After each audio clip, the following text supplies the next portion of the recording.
Okay, I'm joking. I'm not starting with these sighs. I think them very dramatic, but today I've got a bit of a more serious video, I guess. It's about my own experience, and I have been like teetering very close to burning out, I feel. I didn't actually burn out, but looking back, I think I was pretty close.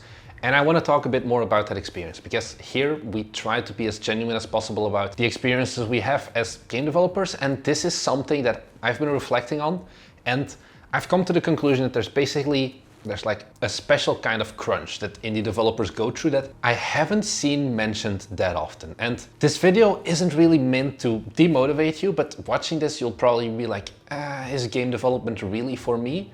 And that's fine, but hear me out, and I have some things that I want you to keep in mind when you're making your game dev studio.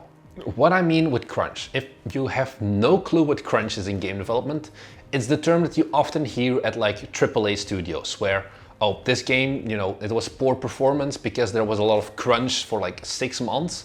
And this means that, okay, the company was bad at planning and they like planned a game that would have taken 5 years of development in like only 4 years, which means that for like an entire year, everyone working at that company suddenly has to do like 60 to 80 hour weeks, and they like don't see their families, they're working on weekends, and like they're just working more and more to like exhaustion, and in the end they're not even delivering better work. That's generally the concept of crunch. You like really have to go hard on a certain project. And in AAA studios, this is kind of well known, but there's even worse crunch, honestly, in indie studios. And it's not because there's like some evil executive who's like looming down upon you and be like, you must work more. There definitely is also crunch in indie studios. Don't get me wrong, that's not what I'm talking about here.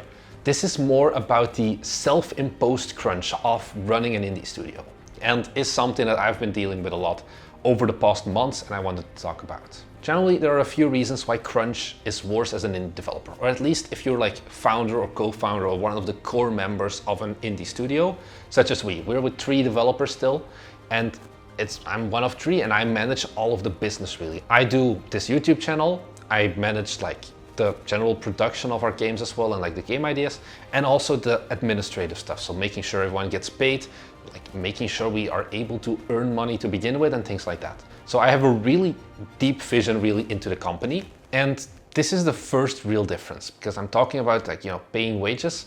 If you are crunching at a game studio like EA, for example, and in the end, okay, you can't handle it anymore, you'll quit your job and you'll go into a very like competitive and hard landscape. Don't get me wrong, it's not easy, it's not fun, but it's just you.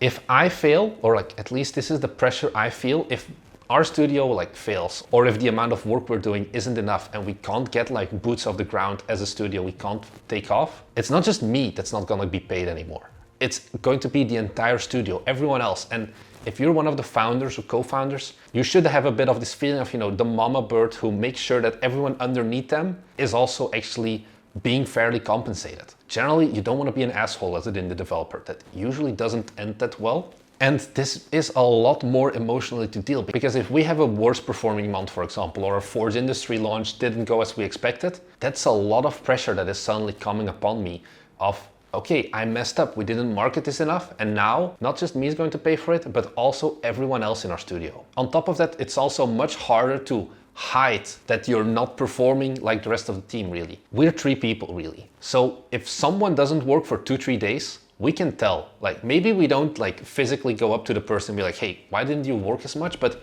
we can see the commit history. We like very closely interact with each other and know what is everyone busy with, what are they supposed to be doing, and how long did they plan on like a certain task versus how long did it take. There have probably been instances where I, for example, didn't really work as much as I wanted to for 3-4 days, and the other 2 people in our team, they probably noticed, and I probably let them down at some point. That's also like extra pressure.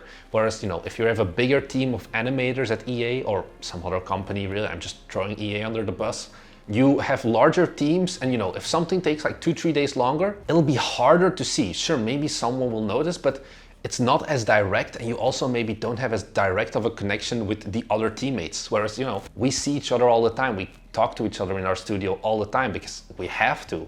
It's also even harder to realize that, okay, what I am doing, the amount of work I'm doing isn't really healthy, because I like working. Don't get me wrong. I am working on my passion and I'm having much more fun than I had at my old job. And I always say, I don't mind working like longer days, but your body is still keeping count, and your body and your mind are still like, we're not working 12 hours today. I'm just gonna kill your energy levels right now. And you will just feel bad because you're like, I have all this drive, I have all this passion, yet why can't I produce anything anymore? And again, you have that passion, you don't wanna just quit usually like making your game, you wanna keep continuing. But stepping back can also sometimes be an issue. I'll get to that in a moment. And then lastly, this is like very specific already, but we're working from home because as an indie team, getting an actual studio, kind of a waste of money if you ask me, and like very expensive. We're all completely remote really, because there's no point in getting a studio. The issue that brings with it is it's much harder to separate, okay, this is work and this is my personal life. I use the same desk setup. I have the same like office setup for both making games or just doing anything else really. When I'm like going to my kitchen to cook, I'm usually still also working. I'm like on my phone, like sending messages, things like that. It's non-stop really. And that led to some issues as well. So I have all of these problems, but how did I deal with them? Well, this is where like, if the rest of the team watches it, they'll be smiling right now and be like, of course Marnix is gonna say this, but I'm kind of just like the David Goggins mentality of like, Merry Christmas, stay hard. It's like, okay, it's not going to be easy, but I knew this when I started at studio. And that's just what kept me driving. I just ignored it because as long as it only influenced me, I was like, I'll just go through it. I'll just persevere and I don't care. But over time, I started noticing, especially like looking back now, things weren't going great. Like I said, your body is keeping count and it's gonna fuck you up at some point. So for context, I think my average hours a week are between 60 to 90, depending on like how hard the week is. But there are like actual days that I wake up at 5 a.m., I shower and I start working. And then at 9, I like shut down my computer and I go to sleep. And the entire period basically, except for lunch and like a gym break, I just work. I just work on like random things. I have so many different tasks that I'm always working. And that is not like an exception. I think that's at least 2-3 days a week. And I was like, okay, whatever. But then about a month ago, 3 weeks ago, I started noticing that, I wake up, like my body just like wakes up in anxiety at like 1 or 2 a.m. I feel like this isn't fine, but hey, I'll just get up and start working because I'm awake now anyway. I like try to fall asleep for like an hour or two. And then I was like, no point in this. I'll just continue working, stay hard and the grind never stops. Also, everyone else in the team and everyone else that I like met, my family and my girlfriend and whatever, they all said I looked like horrible, like I'd been hit by a truck. And honestly, I was like, well, this is the grinds at life, baby, let's go. Once again, not the best way to deal with it. I'm laughing now and honestly, I still laughed back then, but it's not for everyone. You shouldn't be like me. But then when I really realized, okay, this is bad, I need to take a step back, is when Thomas, my co-founder, was like, okay, look, we have like our internal Discord server. And suddenly I like started swearing at it because there was something not correct. Like someone had pushed a broken update to our master branch, so I couldn't record videos for the YouTube anymore. And I kind of went on a rant and Thomas was like, hey, please just stay cool, don't do that.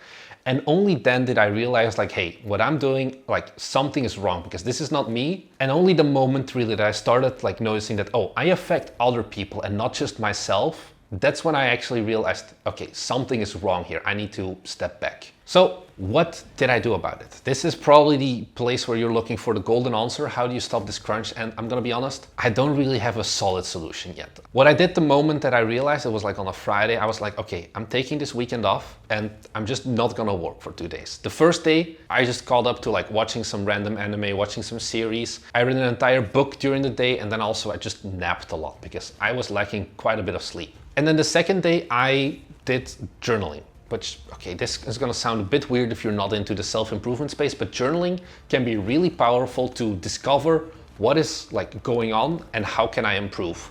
And for an entire day, basically, I just wrote out, okay, where am I going wrong? What can I do to improve this? How should I improve this? Like, where do I wanna see bite me in like a year? How do I get to that point? How do I find balance? And I figured out all of those things, or at least I wrote them all down and I accepted that, hey, whatever I was doing, ain't good. There is no perfect answer really. One of the things that I came out from my journaling was like, okay, I'm gonna set a hard limit of like 6 hours a day of working, but I like work 7 days a week because I don't really like taking a full day off. I'm like always busy, but then it's like, okay, I'll cut back on my daily hours so that generally I'm still working like 42 hours, still fine. That lasted 2 days. And then I was like, here we go, grind set, baby. No, in seriousness, then I realized that, hey, look, if you're running an indie studio, at least at the one that we're doing, we need that pace. We need to keep going. And sometimes like work needs to be done. Also, if you have that idea, especially in my case, I'm a full-time developer, so I do have some time during the day. If I suddenly have like 6 extra free hours, there was nothing else in my life except working on games and hitting the gym. And I can't hit the gym for an extra 6 hours. So there was just this void, and a big problem I did there was I didn't have anything to fill up that void. So if you do something like this, you really need to think about, what am I gonna do instead that is still productive? Because I didn't really have anything. And I'm gonna be honest, I'm back at 10-hour days right now. But at least because I feel like I know the signs of when I'm like about to derail, I am more aware of it, and I like try to be more vigilant about, okay, staying calm and taking the breaks from time to time. But it's really hard. If you have any tips, and don't give me a tip of, oh, just work less, because in reality that's really hard. I would love to hear them from you guys as well, because this is something that I am still developing, but I just wanted to warn you about this and talk a bit more about it, because we are quite honest in these videos. We don't just talk about the beautiful side of game development.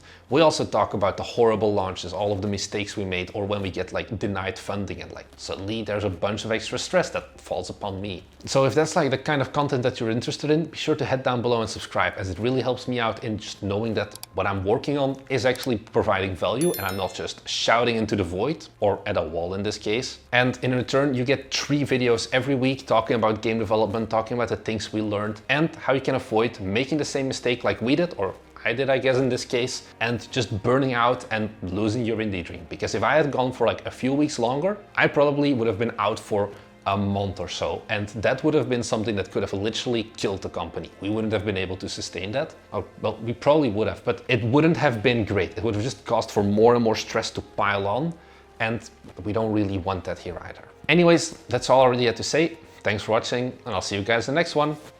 Bye!